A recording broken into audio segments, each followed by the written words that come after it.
we come to the first live speech in this room. Mr. Giegold, the floor is yours. Yeah, what a pleasure to be here and to see also many from my former past in the European Parliament with whom I worked on economic policy and financial policy in Brussels. Dear Andreas Mundt, when Germans meet in international conferences, we always get confused with first and second names. However, so Mr. Mundt, dear heads of agencies, ladies and gentlemen, and also Olivier, Benoit, it's great to see you again and here in Berlin. So, Mr. Mundt, when you invite me, and Olivier has some experience in this, normally you don't get what you ask for, and if you invite me for a keynote, it's normally not always pleasant for everyone, but it's rarely boring. So therefore, I will give you a keynote rather than only a government speech. So many thanks for the invitation. This forum is a great place to discuss how we can achieve better international cooperation and even harmonization in competition policy. There are differences in instruments, but the overall direction of competition policy makers and enforcers at the moment in time is broadly the same. We should use this window of opportunity and enhance cooperation. Let me underpin this window of opportunity frame in the discussion with a transatlantic, a bit historical view on the antitrust pendulum. Starting in the 1970s into the 1990s, the so-called neoliberal and Chicago school thinking triggered a battle for the soul of antitrust worldwide and had a deep impact on economic policies in general. Before, in the US, the Sherman Act had been enacted and enforced following a plethora of economic and societal goals. There was a firm recognition of the need to constrain private power to protect society and democracy as well as competition. As this famous quote ascribed to Justice Brandeis reads, we can have a democracy in this country, or we can have great wealth concentrated in the hand of a few, but we can't have both. In Germany, legal scholars and economists such as Walter Eucken, in the wake of the Second World War, thought about the interdependencies deeply between private power, democracy, and society. These broader concepts gave economic policy today in the US and Europe legitimacy and a solid foundation to look into market structures and apply per these rules in abuse of dominant cases. The Chicago School brought this to an end by focusing on consumer welfare as the single purpose of antitrust. It brought economic rigor, but it also impoverished, to a certain extent, competition policy. The European Commission bought into this antitrust redux to some extent under the heading of the so-called more economic approach. With some neo-Brandeisians now in charge in some countries and the European and in Europe being more proactive on digital markets for some time, we are witnessing a certain Zeitenwende in antitrust. Perhaps not that far yet, but it is fair to say that the antitrust pendulum is swinging back from Chicago to some extent. My hope is that for some time to come, we will see a trend towards more structure-oriented and broader-based competition policies, beyond a too narrow, short-term consumer welfare thinking for 5 reasons. First, concentration levels and markups. There is a lively and complex debate amongst economists about the causes and consequences of the rise in concentration, in particular in the US. But also the French economist Thomas Philippon, the great reversal, has shown that markups are systematically related over time and across countries and industries to the changes in concentration. So we do need to look into market structures.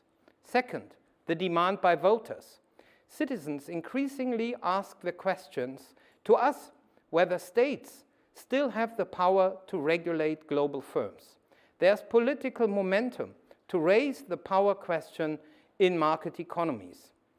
Competition policy has proven over time that it can constrain private power. Some policies on consumer markets can set de facto worldwide standards, here in Europe nicely described as the Brussels effect by the academic Andrew Bradford. Third, inflation.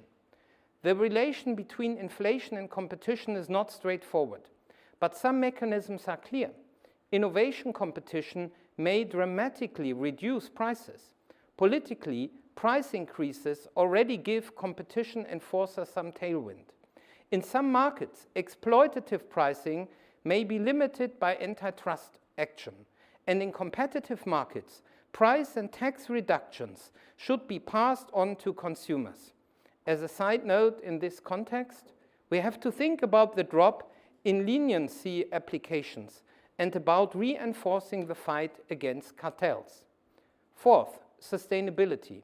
I know that many of you are discussing the relation of competition and sustainability in your jurisdiction, at least with a view to improving legal certainty.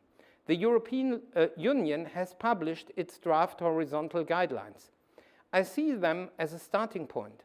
For Germany, we will decide on further clarifications within the reform of our act against restraints in this legislative circle. But let me also be clear here. The main way to protect the climate, to improve sustainability on all fronts, is to internalize external costs and raise standards through legislative instruments outside competition policy. And competitive markets supporting disruptive technologies remain key to achieve the objectives of the green transition of our economies, as our minister explained. And fifth, the digital revolution and platforms. Non-price effects and open-ended balancing have demonstrated the limits of the consumer welfare approach on rapidly evolving platform markets and in digital abuse of dominance cases. The Digital Markets Act is a direct answer to these limits, but only if it is properly enforced with the right resources. On the DMA, let me first say that the German federal government regards it as a major achievement. We had asked for additional instruments on the digital gatekeepers on the EU level for years. In Germany, we adopted a particular provision on big platforms with leveraging power across markets last year.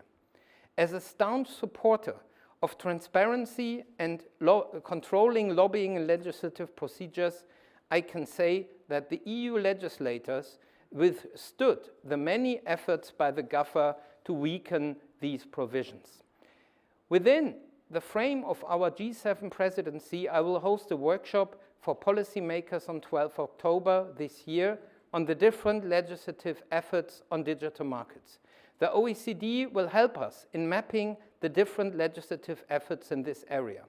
Our workshop will be another good opportunity to foster cooperation and search for common principles. Let me express one skeptical note on the DMA. It has rightly been labeled as a permanent abuse on steroids.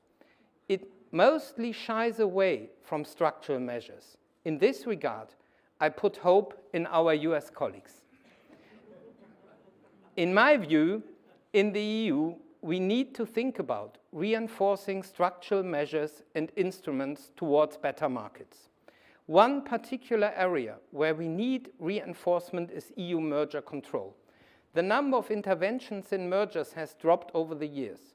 Unfortunately, and to some extent incomprehensibly, the European Commission so far has resisted calls to look into the EU merger regulation and the underlying substantive guidelines to better deal with killer acquisitions. We need reform here. And second, we should think about reviving the new competition tool debate. In preparation for the DMA, the European Commission had tabled the option of an instrument to address structural market deficiencies independent of an abuse of power. And third, market investigations can be a good screening tool and starting point for proposing structural measures towards better markets. The CMA may provide good examples here. We will look into giving more flexibility to the Bundeskartellamt in this regard with its market investigations when reforming our national competition law. Market investigations and structural remedies should also be on the table for the upcoming review of the Regulation 123 that Vice President Margrethe Vestager has announced recently. These are just some of our proposals and intended measures. In February, we also presented a more comprehensive national 10-point plan on competition policy. Before I conclude, let me shortly express my recognition and gratitude. As some of you might know, I'm a firm believer in public service.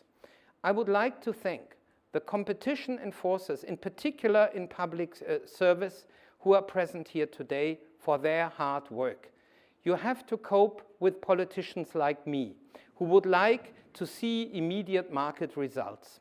You have to withstand the siren song of big paychecks by law firms and big tech jobs. You have to deal with sometimes over-rigorous courts, which have plenty of time to dig into every detail of your decision. I would like to encourage you to keep on rolling and doing your job. You work not only in the interest of short-term consumer welfare. Democracies are fragile.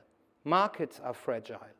Your work protects the freedom to compete and sometimes even the freedom of expression.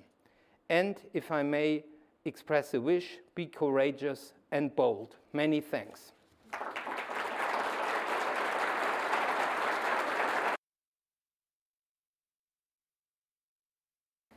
Many thanks, Mr. Giegold. In fact, you went far beyond my expectations this morning. And we could discuss that for another hour, I guess. But we have taken the decision to have something of a dialogue here this morning among us. Again, I'm more or less the moderator here. The dialogue will consist of Mr. Giegold, Fiona Scott Morton. So you see, it's kind of a transatlantic dialogue in a way. And I thank Fiona for joining us today. Fiona, many of you know her, but those who don't know her, she's a professor of economics at Yale University School of Management and also professor adjunct of law at Yale Law School.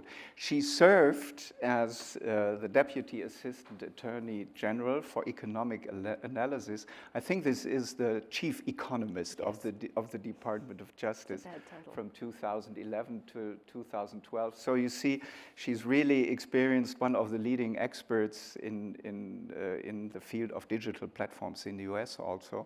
So it makes all sense in the world, Mr. Giegold, that you might want to know from Fiona, and I give the floor to you now. What do we expect? Good question. All this is, by the way, all pre-arranged. It's very strange. I've never participated in such a panel debate. There must have been bad experience in the past. That's really weird. And but look, so I'm supposed now to ask Fiona a question, and my question actually is, which was your proposal, by the way? So look, it's really an aspiration what's happening in public discourse in America, and I'm very interested in getting a comprehensive picture on the discourse in the US. But the question is, what's happening now? So which legislation focusing on competition in digital markets is currently being worked on and has even the potential to be adopted? We heard about some problems to get things adopted in the US recently. What is the current state of enforcement of the existing US competition law in this area? So Fiona. Okay, that's a hard question. Thank you. Thank you for the invitation to be here. You should think about the United States as being about 10 years behind Europe, in the sense that if you remember, the first Google investigation in Europe was 2010, and we didn't bring a case against Google until 2020. So we are very far behind, and I think what stimulated the adoption of the DMA and the DSA, well, particularly the DMA, is the inability of existing competition law to get the results that society wanted. So you bring these cases, and there's now a third Google case, and yet what do we see in these markets? Any significant change? Not really. So that leads to a second tool, which would be the regulatory tool. In the United States, we are just starting down the path of antitrust. We haven't even had the hearing for the Google case, much less had it not work, or have the government lose, or bring a remedy that didn't work. So this means that we don't have the impetus to do regulation that you have here. Having said that, it's embarrassing for US lawmakers, I think, to be watching Europe do all of this and do it quite quickly and rather well. And they are realizing that the Brussels effect will in fact happen. That is to say, platforms that want to run one global business model will want to make it fit in Europe, and then the United States will get it, and we will have had no input into this. So there is some legislation. I mean, there's too many bills that are not likely to go anywhere, but I will give you just a minute on the one that is possible. So there's a version in the House and also a version in the Senate, which is being sponsored by Senator Klobuchar and Senator Grassley. And what it does is it prohibits it says you have to be non-discriminatory in general. In a way, there's a clause in the general prohibition that requires the discrimination to materially harm competition. That weakens it considerably, and so the general prohibition is a catch-all above a whole long list, and the long list of things that are specifically prohibited is quite similar to the DMA. So what does this include? It includes access and interoperability for hardware and software, conditioned access to a platform on preferential placement of other products and services is prohibited. So this would be Android, for example. Use of non-public data obtained from business users, this is prohibited.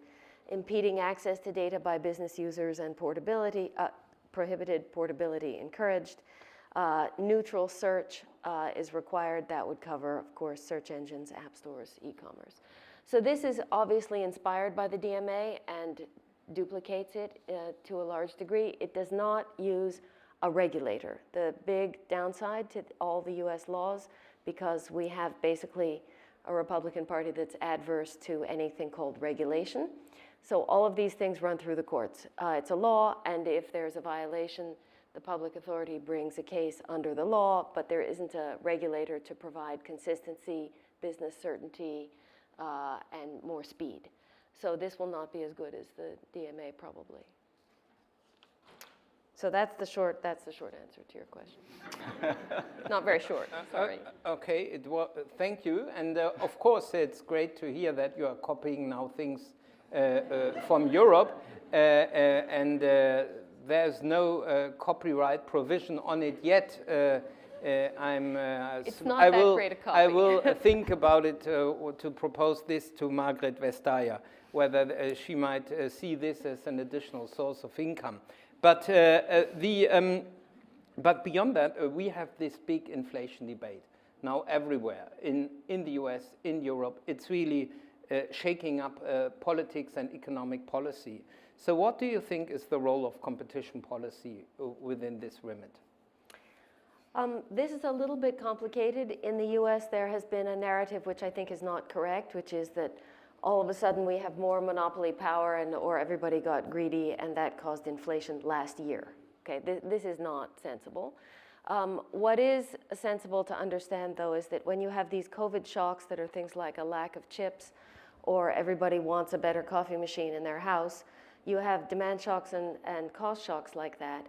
And those get passed through in an oligopoly or monopoly setting differently than they do in a competitive setting.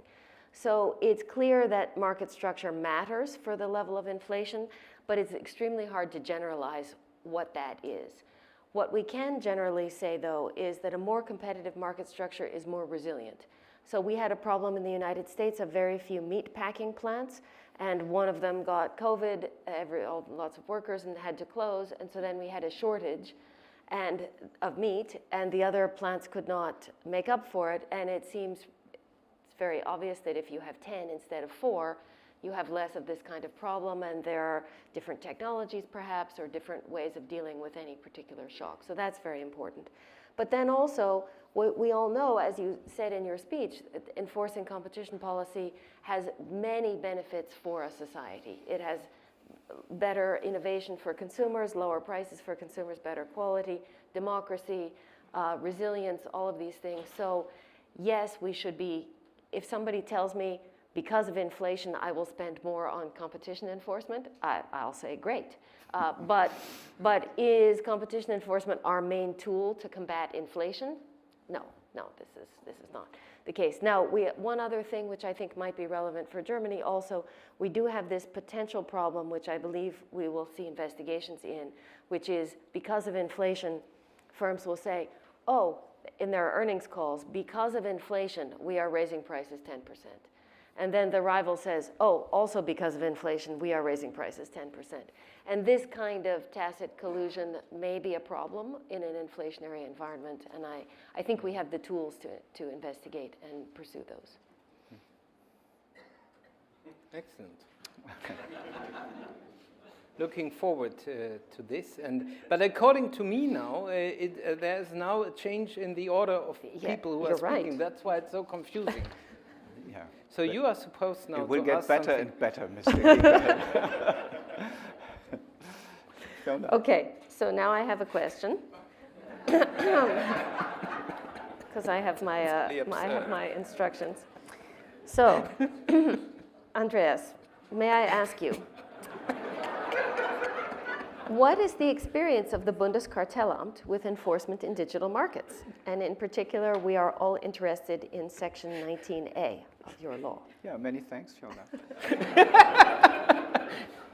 I think for the time being, the big elephant in the room will, of course, be what will become out of national competition regulation vis-à-vis the DMA. I think that is the key question for the future, what we will make out of this. I think for today, I can say we continue vigorously to work on that. We have many proceedings going on with regard to Section 19A. We have finished the designation process of Google under Section 19A, paragraph 1. There are 2 proceedings on behavioral of Google going on, one with regard to the Google News Showcase, the other one with regard to the treatment, the generation, and the processing of the data that Google is generating via its services. That is going on. We have designation processes under Section 19A, paragraph 1, running against all 4 GAFA companies. Also with regard to Facebook. As I said, Facebook is an ongoing case anyway. We will hear the hearing from the European Court of Justice on our Facebook case next week on the 10th of May. Maybe we can read at least a little bit from this hearing on this case about the intersection between privacy and competition law. But of course, Section 19A also offers further opportunities with regard to Facebook. I'm very happy, and this is my announcement for today, that we have also finished the designation process against Facebook under Section 19A, paragraph 1, and that Facebook is not going to appeal our decision in court. So that is some good news from my perception, because litigation always costs a lot of time.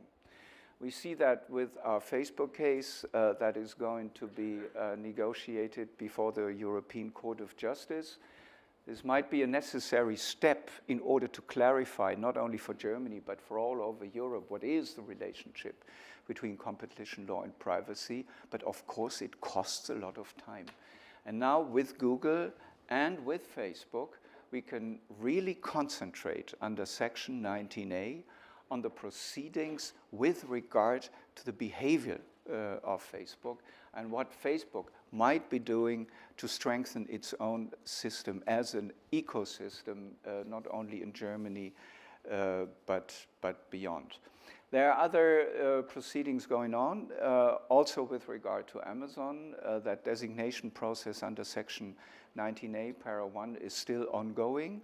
But they're also in parallel, and you do not see very much of this for the time being, because in parallel, we are also working on two different cases with regard to Amazon. One is on brand gating, one is on price gouging, so the question if Amazon kind of, well, controls or takes influence on the price that sellers take on the Amazon marketplace from the users. So you see there's very much going on in Bonn at the Bundeskartellamt, and we hope we can continue this work. Also, if the DMA once next year is going to be in place, but I think there's scope for the application of national competition law for many reasons. We have debated that during the legislative process of the DMA, that it is static to a certain point with regard to the do's and don'ts in Article 5 and Article 6. I think this offers room for maneuver for national competition agencies to do additional cases. What I do not know, what I'm not aware of is if the enforcement of the DMA in the very end is not so self-enforcing as we hope and believe, and if the Commission does not have the resources to enforce it, what will be happening then? Will we tell the companies who come to us, who complain, will we tell them, well, you better go to the European Commission and do that under the auspices of the DMA? And these companies might tell us, well, listen, they don't have the resources for the time being. So does that really, can that bar us from such cases? This remains to be seen. This will be a complicated question, and we need to discuss that. So you see, I think there's room for application of competition law, maybe especially with regard to innovative cases that are not caught today by the DMA, and we will see what is going to happen in this respect. That takes me again to Mr. Giegold. We see at the Bundeskartellamt, we see kind of a shift of interest to a certain extent at least. So far, of course, and that will continue, the digital economy was very much in our focus. Now, all of a sudden, we see kind of an energy crisis of a kind and dimension that we could not expect, because nobody could expect such a war in Ukraine with all the consequences that we have faced today. So the Federal Ministry has presented a draft amendment of the Act Against Restraints of Competition with a focus on the energy sector. It was approved by Cabinet, will be discussed in Parliament during the next week. So maybe you can just explain briefly the key provisions in this context. And the key question is maybe, is that draft sufficient in order to deal with the questions that we see on the energy market? Or do you think there will be more legislative action needed? So first of all, I would like to say that obviously the main reasons for the price increases and what we are seeing on the energy markets is basically not based on abuse of power of providers in the European Union or in Germany. We are seeing what can happen in markets which are at the moment, by definition, quite oligopolistic. So like gas being so far dependent on pipelines, you have basically one big provider. So this is typically not a competitive market in the classical sense. So therefore, our policies to boost renewable energy is also a contribution to a market structure which is not dependent on one big provider, but a democratization of the production of energy. So that's the overall objective. And I would argue that what we are doing with regard to the objective to be 100% renewable by 2035 in the electricity market is also a contribution to a market structure which is following more the ideal of a market where power is limited by supply as well as demand. So therefore, that is individual actors. So having said that, even if this is not mainly caused by problems in competition policy in the classical sense, it cannot be right that such a moment of scarcity, that dominant companies take advantage of the current situations to the detriment of consumers. And there the Bundeskartellamt, when we spoke about it, is already playing and has to play an important role here. And therefore we have expanded the powers of the Bundeskartellamt and mandate so that it can take effective action against abuse of market power in this regard, and suggested, of course not without consulting you, additional law to the parliament. And as Germans have the same relationship to the Bundeskartellamt as to the Bundesbank, so they do not all believe in it, in God, but they all believe in the Bundeskartellamt and the Bundesbank, I'm very optimistic that it will be adopted. And what we have suggested is that we extended more stringent controls of abuse in the field of electricity and gas prices, so the famous section 29 of this horribly long law, that with a law with a horribly long name. We have also broadened the more stringent control of abuse to cover also district heating, and we ask for a closer observation of the fuel sector. So the market transparency unit at your Bundeskartellamt can now investigate the entire value chain and receives more data from fueling stations, which was fought against before. So now I've heard very little resistance in the current situation. So, and I would say beyond that, there are some additional possible issues when it comes to the evaluation of competition in energy markets. So this concerns the transformation is resulting in substantial changes in the energy sector, and this can result in temporary increase in market power for certain companies. And for this reason, the framework of antitrust law must keep pace with the development of the energy sector. Evaluation in the course of the next revision of national competition law is foreseen, and this may include the examination of whether abuse control in the electricity and gas sector needs to be amended to remain effective, e.g., for example, with regard to balancing energy markets, and there has to be a fundamental decision as to whether district heating is to be regulated from a competition perspective, or the current supervision by the cartel authority is sufficient.